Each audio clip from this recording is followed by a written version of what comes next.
what we're starting on now. We've got our Sniper completed for the installation. Fuel system, wiring is all now nice and cinched up. Everything is good, fires right up. So now we're going to the second part of modifying our friend's Mustang. It's 66 Fastback. This is our SilverSport Transmissions TKX 5-speed conversion. Barry's car here is a factory 4-speed car, 289. So what we have is we bought their TKX 5-speed, just came in, 5 boxes. We kind of started unloading everything. This is gonna be the second TKX I've installed. We installed one on our 69 Charger a few years ago, and the instructions were impeccable. They were great. If somebody like me can install this, you can install this. So they give you a complete set of instructions. Before you even get into the installation instructions, this is what they're talking about, the shipping and inspecting it. They want us to go in and inspect to make sure the slides have not moved on this transmission. Let's take a look at our transmission. And there it is in all its glory. So when we get ready to inspect this thing, we're gonna have to pull, I believe, this plate here, but we're gonna follow the instructions. We're not just gonna pull stuff. This is it. Don't know how much cutting we're gonna have to do on this. I'm not sure yet, but we will follow the instructions to the T. I know that, I believe what they says, they want you to make sure that it shifts and moves. There's a slide in here that will move around.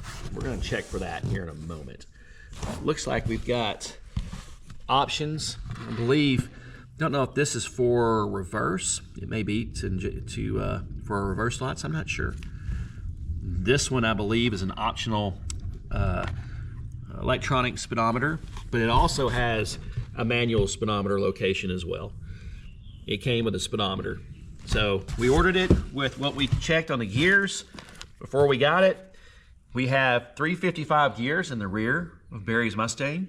So they gave us the gear to accommodate that rear axle.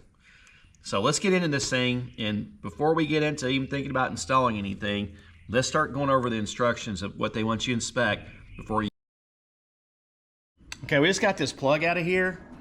I guarantee you, when this thing was being shipped, this thing probably, they hit something. You gotta remember, when anytime FedEx or UPS is delivering something, they're gonna do their very best to tear it up, okay? They're gonna drop it from a plane. They're gonna try to run over it. Like my experience, usually it's a forklift, run over it, back over it as much as they can. So just remember, follow directions and go ahead and expect the worst, that everything is beat all to pure hell by your friends from FedEx and UPS. Now, if you look up here, the way the two slides are adjusted, it's probably moved. So it says, after getting ship dogs realigned to ship the transmission, replace the cover and torque. Remove gasket cover, take care. This is neutral position shown. So that's telling me this left dog, they call it a dog. I need to see if I can move it back. Yeah, there it goes. I don't want to scar this one up. All right. I'm going to guess that that is now neutral. We're going to try to shift it here in a second. All right, we just got all of our dogs aligned, as they call them. Found neutral, and it shifts really nice now. It'll be first, second, third, fourth, and then fifth. And I think reverse is all the way over and back. I'll have to remember. I'm not sure which one of these it is. Yeah, maybe that one right there, I believe. Can't remember on my own, but it shifts really well. Moves, we move the input shaft. Output shaft is moving, shifts while you're moving it. So it works really nice, really smooth. Here's something we're questioning. Well, it didn't, you notice I made a lever here. My car came with a shifter, a lever and a ball. This has a ball, but it didn't give us a lever, a shift handle. So I'm under the assumption that the factory shifter works. I'm not sure. We'll have to find out once we remove the top loader. So that's something there. The other thing is the yoke is different than the factory yoke that Barry has, so we're going to have to order a yoke because eventually we're going to have the drive shaft modified. So we'll get to that, but we've got this part done. It shifts. Now we're going to put our inspection plate back on and torque it 5 to 6 foot-pounds.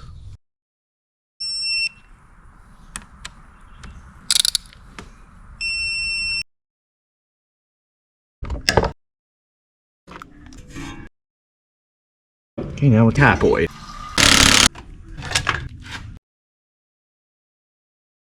All right, well, we got our transmission now, our top loader 4-speed out of our Mustang. So it wasn't really too bad of a job at all. This thing is heavy. It's like cast iron. But we're gonna do a comparison. We're gonna set both of them side by side. I'm sure everybody wants to know how big the TKX is compared to this. So we'll do another video with that. Right now, we're gonna have to get ready to call it a day. But that's where we're at on our TKX SilverSport conversion. I'm going to show everybody when we get to it. The hydraulic clutch master cylinder's got to be placed up there. You saw what we've got to make a decision on our master power brake proportion valve.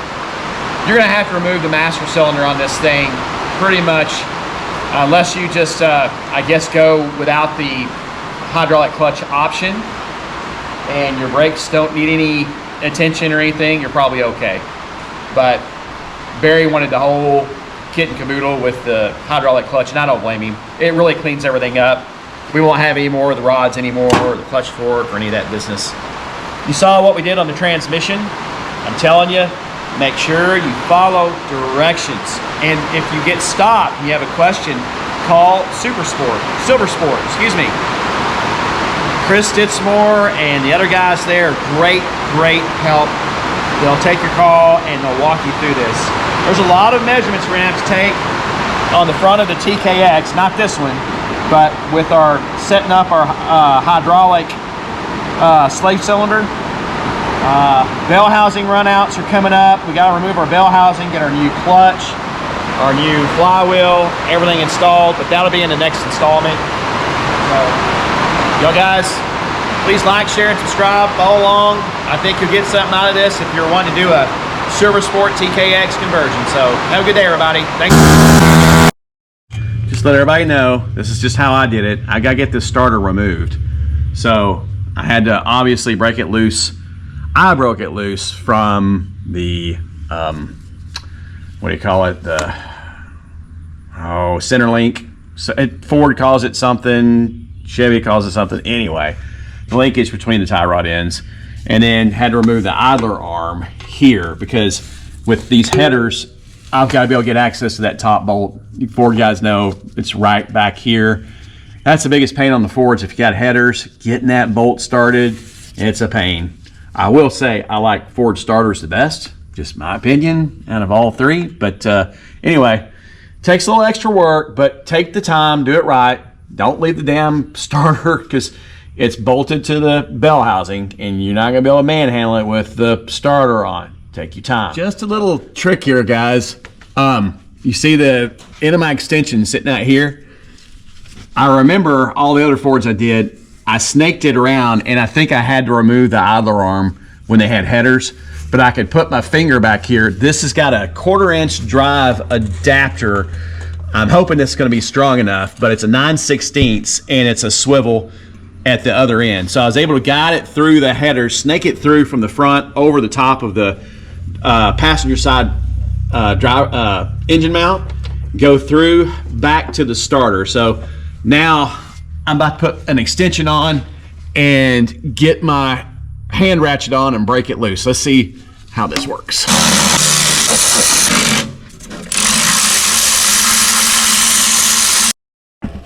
This is scary. I can take the clutch bolts out by hand. That's not good. I haven't even, golly. Ooh, scary, scary, scary. Yikes. The flex plate, we're gonna show you in a second, got hot, looks like to me. Yeah. Yeah, this is probably seeing its better days. When slipping the clutch material looks good. At least to my eyes. You guys better with clutches, tell me if I'm wrong.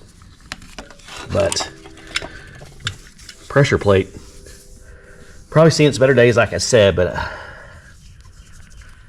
the clutch material is okay. But come over here and look at the. Check out our flywheel. That's not pretty at all. Oof. Yikes. And those bolts were loose. I think this is from chatter. Again, I am not an expert on manual transmissions, but you guys tell me, is this from chatter? I think that's what that is. So yeah, it's a good thing he's getting a new ring gear put on here. And I noticed that on the other side, the flywheel doesn't look very pretty. The teeth, you can tell some of the teeth did not look really good. We're about to get this off though. Got our mid plate out. Looks like we had some friends living here. Ugh. Not sure what all this is about, but they're being evacuated. This is a great time if you think you got a leak at the back of the engine on the rear main seal or on your intake right here. This is the time to go ahead and do it. Transmission's out. Makes it easy. This one, we don't have any leaks on this one, so we're good. We just got some friends that need to be evacuated and ugh, get their asses out. Whew. Z-bar out. All right, while we're waiting on our pilot bushing tool, removal tool to come in and our brake lines come in, this is kind of where they steer you in the direction of before you put the bell housing on, taking runouts, go ahead and start making your cuts and fabs. You got all this room. So that's what we're doing. And they give you the instructions here. And this template, if you look, there's bold lines they tell you to cut out. This is the rib. This is your center rib for the car right here. So you see where it says A, B, C, and D. So ours required it to cut the line down to the bottom perforated line because D references 64 through 66, I guess you'd say first gen Mustangs. C would be 67, 68, and I think B is 69, 70, and maybe A was the later.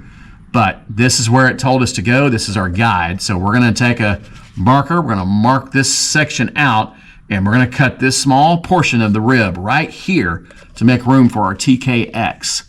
And then we're going to get to this. There's a template for this. Not much cutting on this, but we'll get to that. But this is... All right, and we cut it out per our template.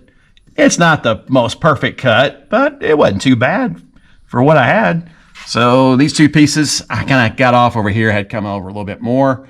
Now, again, this is for the first gen Mustang. You see it doesn't come back near as far as it looks like for the 69s and later. But if I need to trim more, then I definitely will. I'm one of those that you always would rather leave more to cut later.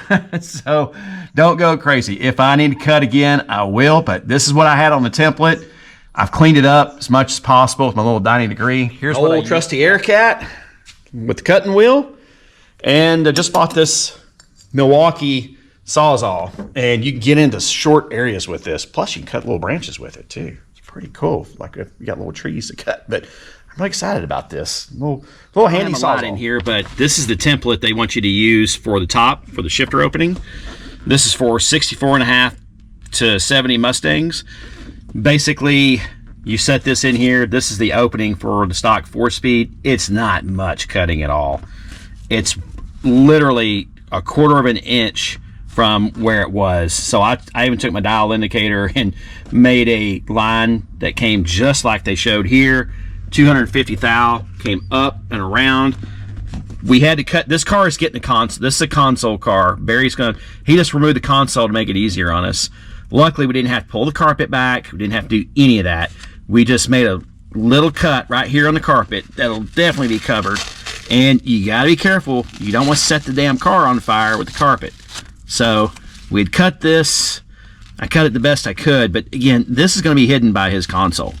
So no big deal. But now we've got that extra opening basically from about right here. I probably added maybe a little bit more, another 30 thou or so. But I think now our cutting part, and I cleaned it up, of course, we don't cut ourselves to death.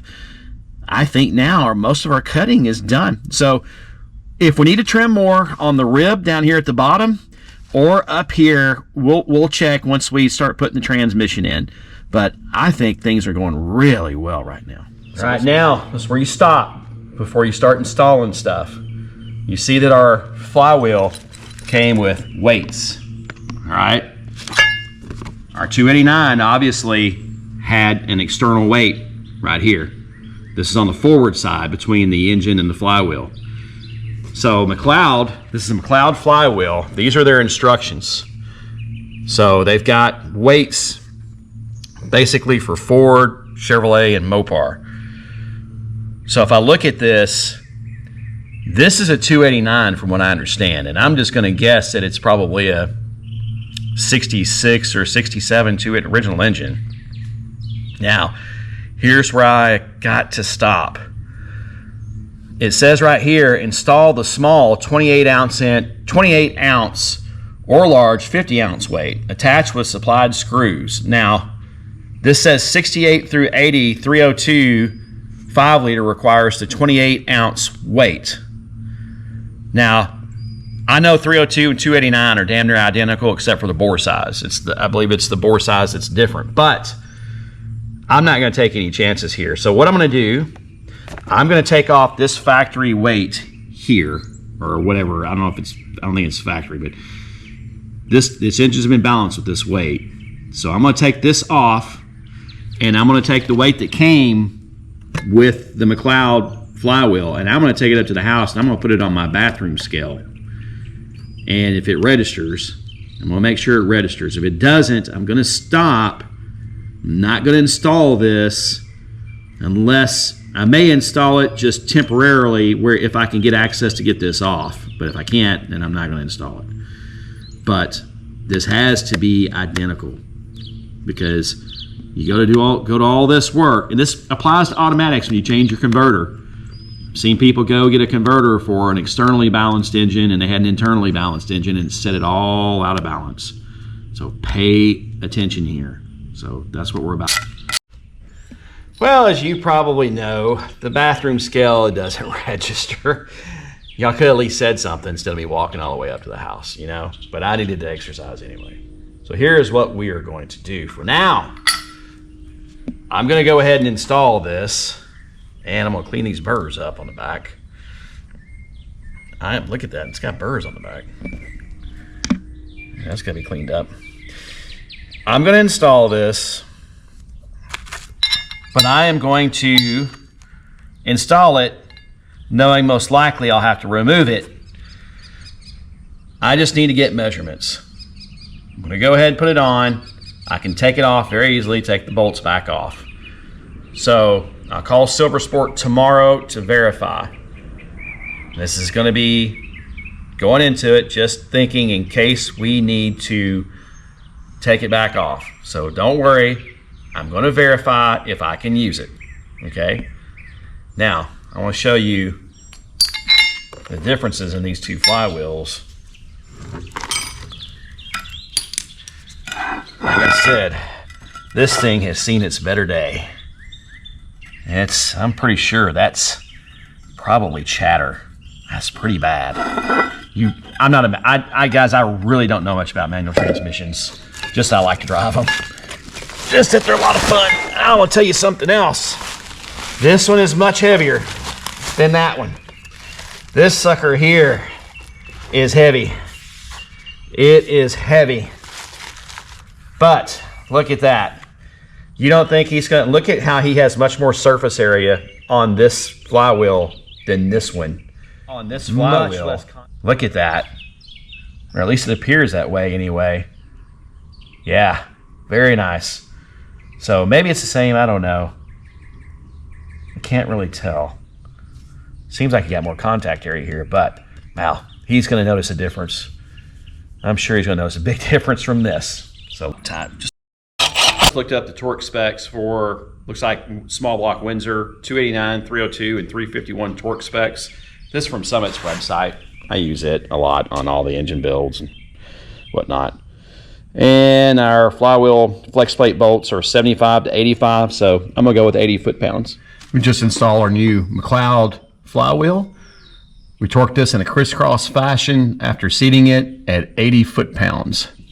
So let's keep moving. As far as this point of installation, we need to stop because this is the new needle bearing pilot that needs to go into the crankshaft. We need to remove our old brass pilot bushing. So I've got to get a tool. So as my tool comes in, I'll pull this out, and then we'll be installing our new needle bearing that goes into the crankshaft. All right, so we had to move our bracket. There was no way that obviously our cup was going to fit the way we had it.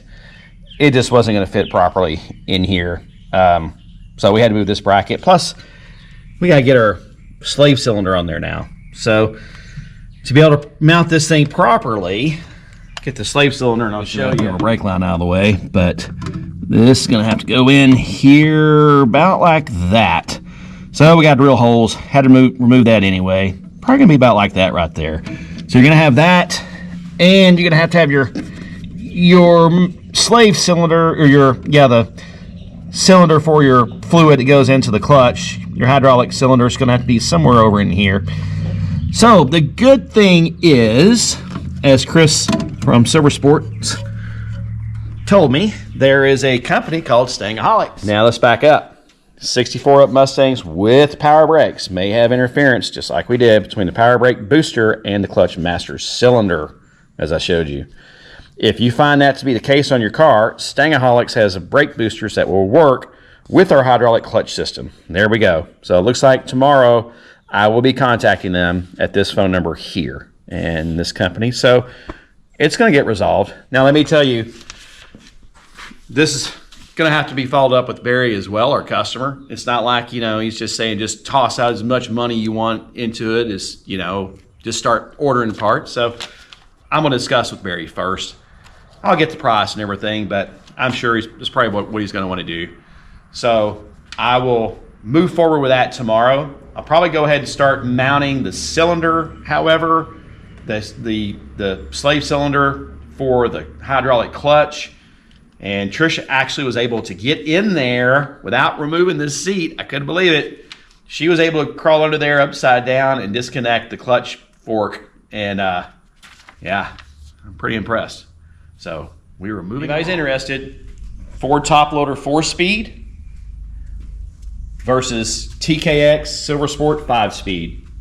They're both approximately 32 inches from input to output shaft, with the 4-speed being about 9.5 inches tall versus 11 inches tall on TKX for my measurements, and about 9 inches in width, and say from at least from the forks over, about 9 inches versus from ear to ear, we're looking at probably, looks like about 10 inches in width, total width.